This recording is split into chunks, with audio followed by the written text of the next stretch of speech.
I'm Kat Leonard. I'm Meghan Bradley. What are we talking about today, Meghan? Tell me. I forgot. It was such a long break. Oh, but it was so impactful, these two women's performances and how they have dealt with different aspects of their life, either dealing from mental depression on your own or whether you had to deal with it with a family member, and so impactful. If you haven't seen the first segment, rewind.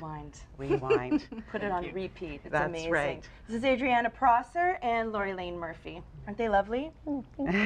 So, guys, you both are mental health advocates, writers, creatives, performers, amazing women, and now you've joined forces. Yes. Yeah. What does that create? Yeah, mental health. Madness. Creates madness.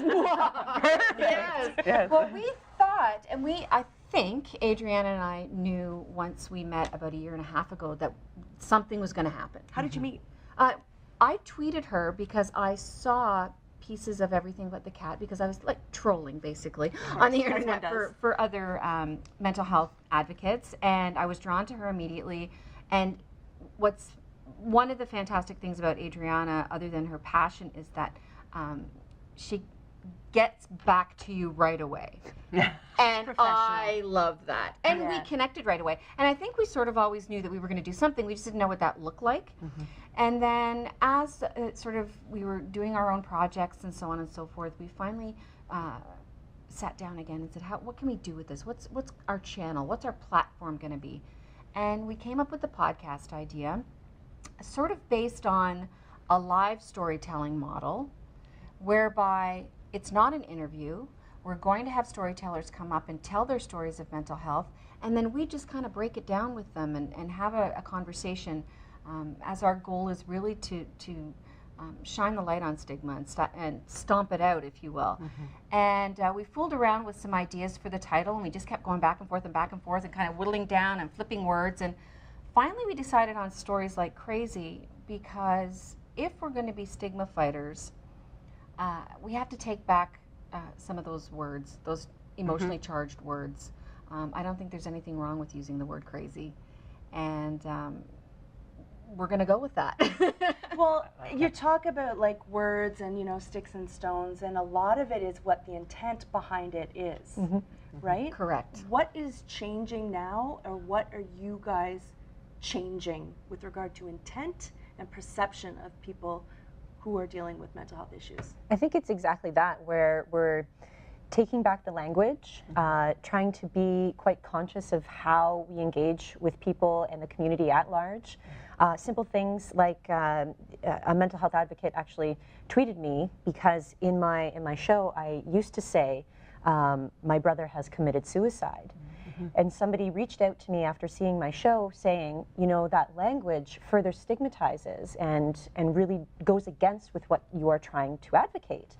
And that by using the word commit, it is sinful, it is a crime, it moves you into that negative space. Interesting. And it's really delving into the language around mental health that I have furthered my advocacy. So I say now, my brother has died by suicide. I noticed that right? when you spoke earlier. And it's little things like that where we're taking charge of words like crazy.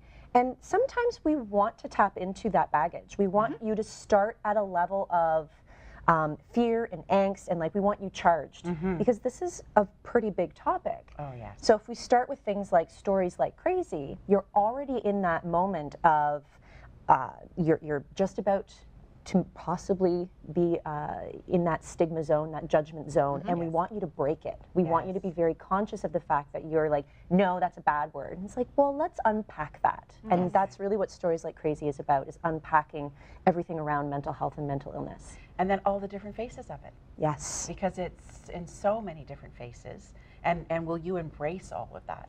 Yeah. Is everybody welcome at Stories? Absolutely. And I think that we would both say that the more the merrier, because everyone has a story.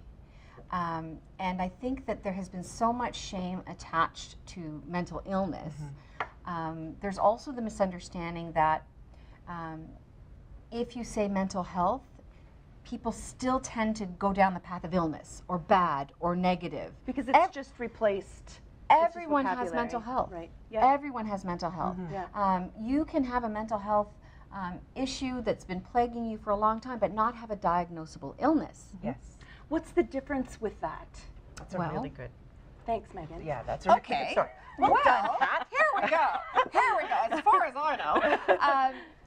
In the instance of my dad and the instance of myself, I have what's deemed a chemical imbalance with bipolar disorder. So that is managed in part by medication, which is important, but also lifestyle choices, also strategies, behavioral strategies, which I advocate for hugely because there is a large element of personal responsibility and accountability to manage your own self. So what I advocate for and try to teach is that, look, you may have this disorder, you may have this illness, disease. What are you going to do to live the best life that you can? As opposed to just little choices, right? Absolutely. Choices as opposed to rolling over, right? Now, having said that, there are plenty of people, and I think every single person on earth has dealt with a mental health issue. So let's say a divorce. As Adrianna, she's talking about her brother has depression. You went through mental health trauma, managing that. So the loss of a loved one, bereavement, disease, struggles with your kids, struggles at work. It doesn't matter. When your stress levels get out of control, it can become a mental health issue. And it's about being aware of that and all of the things that you can do to prevent yourself from perhaps sliding into the abyss. And recognizing the symptoms. Even I dealt with postpartum, even though the doctors didn't, I went to the doctors. I remember going and saying, there's something wrong with me. And, oh, you're dressed, you're showered, you look fine, you're going to work. And I was left to deal with it. Common. And then when did you think about it again? Probably never, or maybe now, looking back. Yes. Oh, and I know I had it. I know I had it, but I couldn't get the help. So we just had to struggle through together. But thank goodness for the awareness. Thank goodness that I could self-diagnose and that I knew something was wrong. But you're right, it could sometimes just be a milestone, a stage in your life. It's so many things. Situational depression and any other kind of situation that you found yourself in or anybody else. And I know that high functioning, that hyphen, that prefix before a lot of these issues, that's also completely relevant. You might not find yourself on medication for years, but you might need it for a little bit. And I know that there's a lot of stigma around that too. Still. So what kind of tools, Adri, do you find yourself using? And like you said, you went through a period of time. Do you feel like you're fully healed, almost healed, or are you always going to bring that with you now? You never fill the gap. And that was from my brother's eulogy. And at this point, I understand that I never want to fill that gap. That is now forever with me. I definitely live my life a little bit more full now that I'm out of the drowning aspect of bereavement and grief. Is it fuller, do you think, that you're living than before? Absolutely. Okay. It definitely, I mean, it changes you. These big chasms in your life that you have to deal with. Love and loss changes you. And I find that I'm more of an empathetic person rather than sympathetic. I'm a little bit more active in that way. I let stories and people affect me and infect me more rather than being quite passive about other people's stories and what they're going through. I just had a ridiculous encounter on the TTC where everybody was very much that Toronto, put your headphones in, look at the ground, even though there is somebody having a mental breakdown, an episode on the train, but let's ignore her because I don't know her and I don't want to get involved and this is out of my comfort zone. And I was one of two people who stood up and said, "Are you okay?" And I know that I would like to think that before all this I would have stood up, but I was more likely to be in that bubble and be very sheltered in my hard casing of like, no, I don't want to help. That's too risky. And the fear of the unknown. You know, a lot of people, if you haven't been affected by it or immediately affected by it, like you have both been, then yes, I guess it is easy to put on the earphones and not dive in, isn't it? So it's so important to get the messaging out. And especially when it's someone you don't know, so you don't know what their kind of level, common behavior You don't know is. what their crazy is. Right. Yeah. And right. that's the bottom line. Some are dangerous. And Yeah. it comes down to, you know, self-preservation a lot of the times. And, you know, people don't get involved, I think, almost all the time because of fear. And like you said, and I think that that's unfortunate. And I think the more we talk about it, hopefully in our lifetimes, we'll see that changes a little bit. Yeah. And compassion always works, doesn't it? Yes, it's never the little wrong goes. choice. Yeah, Yeah. little So goes a long what way. can people do? Like, yeah, we're talking about it. Yeah, I think that it starts there. I think just being able to talk about it. I know that at work the other day, somebody was just like, oh yeah, what are you doing with your day off? And I'm like, well, you know, I'm going to go to therapy and then I'm going to walk my dogs. And just slipping that in there rather than not saying that out loud and making that a regular thing. Like Like a haircut. Exactly. Yes, Yeah. yes, I'm going for exactly. a mani-pedi. I'm going for some therapy. Yeah. You know, and putting that into normal conversations, and destigmatizing it that way by frequency is always nice. And that's a really easy thing that you can do too, right? Yes.